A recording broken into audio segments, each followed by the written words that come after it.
Good afternoon, Robert Scribbler filming to the north and east from Jeanette's Pier at some very large foamy waves breaking out here in the cold North Atlantic Ocean. According to the Pier Monitor, waves right now in the range of about 9.5 feet. Big, heavy, relatively slow and choppy and cold with the ocean water temperatures at around 55.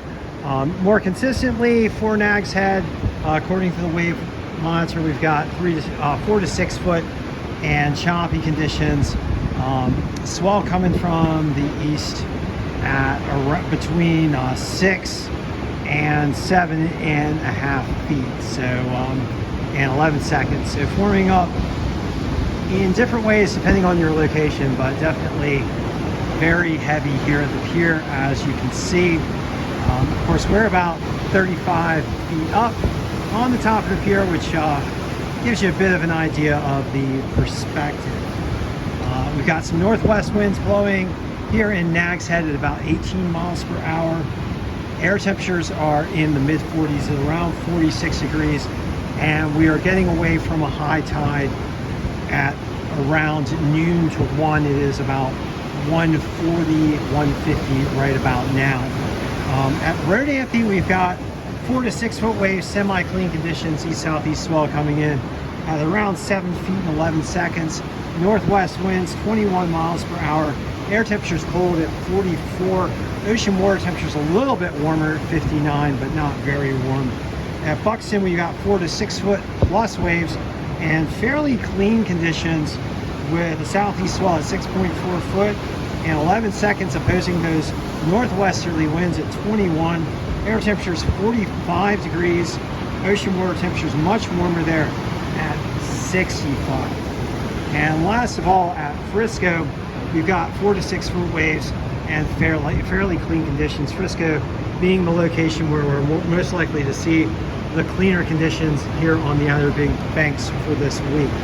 And for our forecast, we're looking at strong northwest winds coming in behind the front today, generating that chop for the more northerly beaches, and fair to clean south, and generally 4 to 7 foot waves today, although larger in certain locations like here at the pier at around 9 foot. For tomorrow, 3 to 6 foot waves as winds turn more toward the north and generate more choppy conditions, although some of those more southerly beaches are likely to have fairer to clean conditions, particularly down there at Frisco. And for Thursday and Friday, we have building waves as the northwest winds shift to the north and then the northeast by Friday. So once again, larger waves Thursday and Friday with some northeasterly winds coming in. All right, thank you for joining me for this relatively brief session of the OBX wave report. I'll try and give you guys some more perspective on the waves here briefly.